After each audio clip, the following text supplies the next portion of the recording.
Look, let me start out by saying this. If I offend anybody today, I don't give a shit.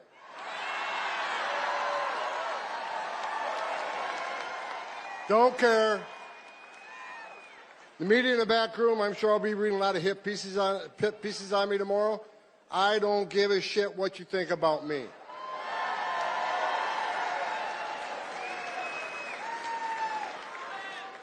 I get asked all the time, does it bother you? There's a big part of this country that hates your guts. I don't care.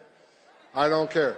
Because we got a job to do. You know, I wake up every day for the last 4 years pissed off because the Biden administration took the most secure border in my lifetime and unsecured it on purpose, right? I worked for 6 presidents, starting with Ronald Reagan. Every president I ever worked for took steps to secure the border. Even Clinton and Obama took steps to secure the border because they clearly understood you can't have national security without border security. They got it. Joe Biden's the first president in history of the nation who came into office and unsecured the border on purpose. So for 4 years, I wake up every day pissed off. That changed November 5th.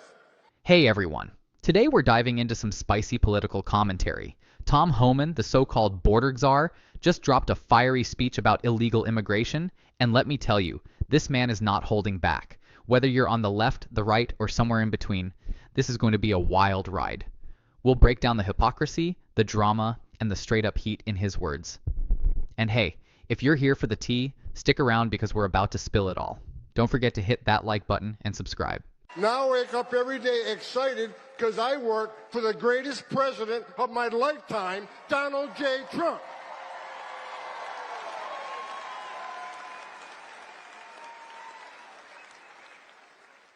For 4 years, we had over 10.5 million illegal aliens at our border. They released nearly 8 million into the country illegally. We had a 600% increase in sex trafficking of women and children. We had a record number of known suspected terrorists and people on the terrorist watch list crossing the border. Under Trump, we had 14 in 4 years. Under Joe Biden, just shy of 400. Think about that for a moment. What Joe Biden did to our border was create the most significant public safety and national security vulnerability in this nation's history. But guess what? We got one badass president now who's going to come in and is going to take care of this border.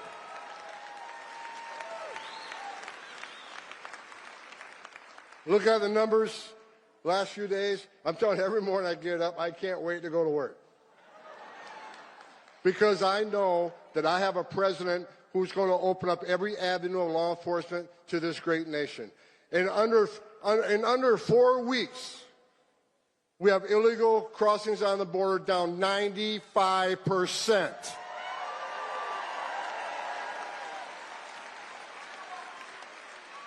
I remember when the president called me and said, I remember he called me when he brought me, this is the second time I came out of retirement for this man. So he called me, I remember I was the first guy he called, and he says, okay, this is how the phone call went. I picked up I see POTUS on my cell phone, so I know it was Trump. He says, all right, Tom, you've been bitching about it 4 years. You want to come fix it? And I didn't hesitate. I said, I'll come back and I'll do it for free. I'm so pissed off. You don't have to pay me.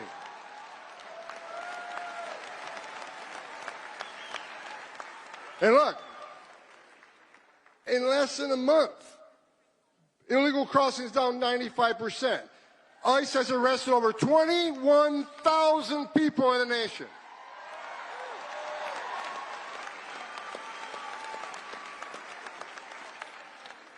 Gotaways. Under President Biden, the gotaways, 2.2 million people crossed the border, weren't arrested because the Border Patrol was too busy making sandwiches, changing diapers, making baby formula, making hospital runs, dealing with humanitarian crisis. 2.2 million people crossed the border and weren't apprehended, weren't fingerprinted. We had about 1,800 a day in 2023. You know how many had yesterday? 48.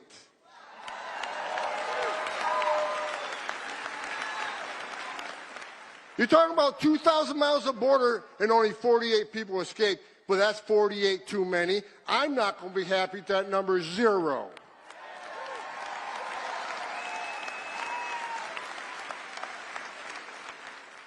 Now we're getting a question, Well, you said you're going to concentrate on public safety threats and national security threats, but you arrested 9 criminals. Yeah, damn right we did. Because you're in the country illegally, which happens to be a violation of our law. Entering this country illegally is a crime, and we're not going to forgive it.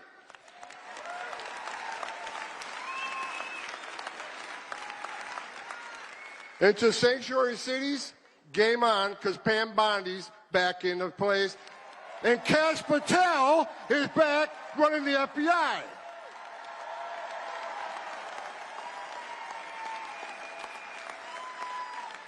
President Trump brought together one hell of a team, and every time I see one of these people get nominated and take their oath for office, I just get that much more excited. I'm afraid I'm going to have a heart attack one of these days because it just keeps getting better.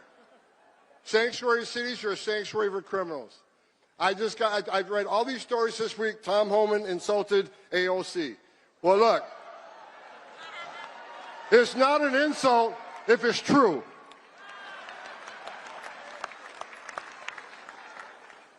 She says Homan has no game, he has nothing on me. Look, you can claim you're educating people according to their constitutional rights. I think she's a long ways away from being a constitutional scholar myself. Bottom line is, we know what the game is. You can claim you're educating people to their rights, but we know what the end game is. Try to tell people how to invade law enforcement. And we're talking about people who enter the country illegally, which is a crime, committed a violent act against a U.S. citizen, were ordered removed by a judge. We got members of Congress saying this is okay to educate them how to invade law enforcement. Look, we're not making this shit up. We're enforcing the laws enacted by Congress, and we're not going to apologize for it. Not under this administration.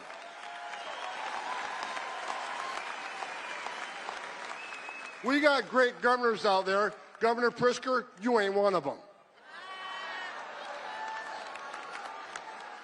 I met with Governor DeSantis yesterday. No, he's passed one of the strongest state immigration laws in this nation. Do you know it's a crime in the state of Arizona, in the state of Florida?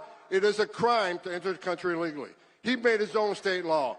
He has passed a law that he will fire any mayor or sheriff that doesn't help ICE enforce immigration law.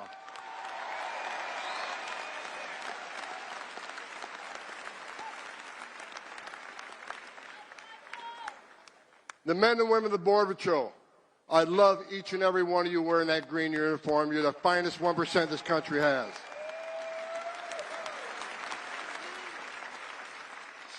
So look, we're attacking the interior enforcement. For those who don't think those numbers are enough, I don't either. If you haven't seen, I'm happy with the numbers, but I'm not going to be satisfied until every criminal alien gang member, every criminal alien, every trend agua is eradicated from this country and send her ass to Gitmo. All right, let's break this down because Homan is not holding back here. First, he's shouting out DeSantis and his hardline immigration laws, making it a crime to enter Florida or Arizona illegally. Now, on the surface, that sounds tough on crime, right? But here's the thing. This is where the debate gets spicy. Critics would argue that state-level immigration enforcement creates a patchwork of laws that can lead to racial profiling and over-policing. And let's not ignore the fact that Homan's praising DeSantis while glossing over the logistical nightmare of coordinating state and federal enforcement. It's a power move, but is it practical? Then he goes on to praise Border Patrol, calling them the finest 1%. And look, no one's arguing that these folks have a tough job. But let's not pretend this is just about patriotism. This is about framing the narrative, immigration enforcement as a heroic, almost militarized mission. And then he drops the line about sending every criminal alien to Gitmo. Gitmo? Really? That's a bold claim. And it's clearly meant to fire up his base. But let's be real. Gitmo's a detention center for terrorists, not a solution for immigration. This is where the rhetoric starts to feel more like a rally cry than a policy discussion. So what's the takeaway? Homan's doubling down on enforcement, but is this about safety or spectacle? You tell me. Damn, I love my job.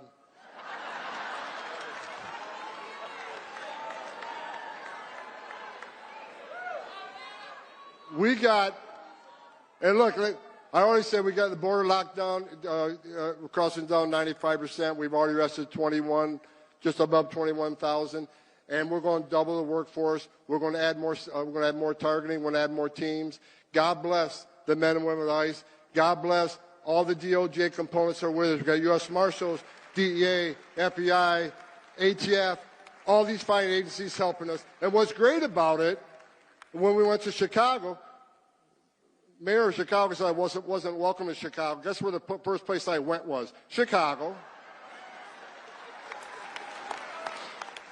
But having DEA and FBI there and ATF was great. We found an illegal alien with a gun. ATF does a criminal charge. We found an illegal alien with drugs.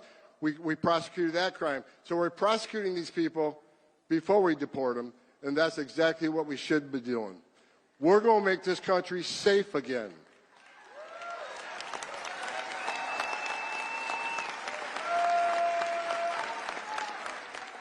The third rail, when President Trump told me, he said, Homan, secure the border, run the biggest deportation operation this country's ever seen, and find over 300,000 missing children that were sex trafficked or forced labor trafficked in this country. And we're looking for them.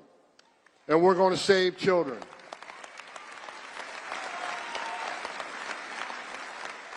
All these bad stories about Trump, Homan, you're racist, you're a white nationalist, you're a mean person.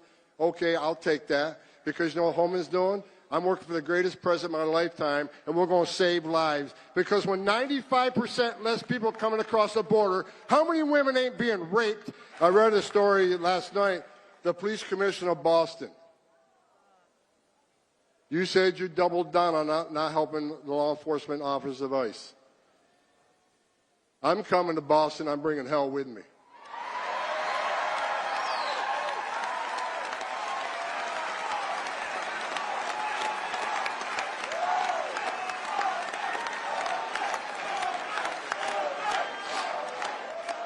I looked at the numbers this morning. I stopped counting at 9. 9 child rapists that were in jail in Massachusetts. But rather than honoring an ICE detainer, released them back into the street. You're not a police commissioner. Take that badge off your chest, put it in the desk drawer, because you became a politician. You forgot what it's like to be a cop.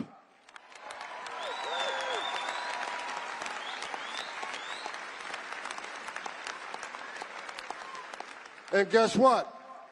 The men and women of Immigration and Customs Enforcement, they found those predators, and they're locked back up, and we're going to deport them from the United States.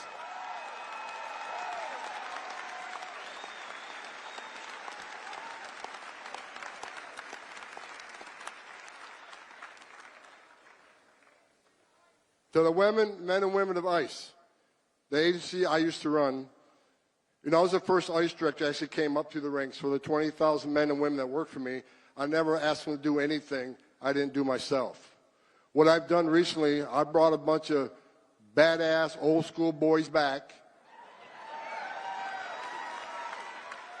I got a guy named Mark Hall. Mark Hall went through the Border Patrol Academy in 1984. I said, Mark, you ready to come back and make a difference? He dropped everything he did to come back. I'm bringing a bunch of old school people back to show the young folk how we did it and how we're going to do it.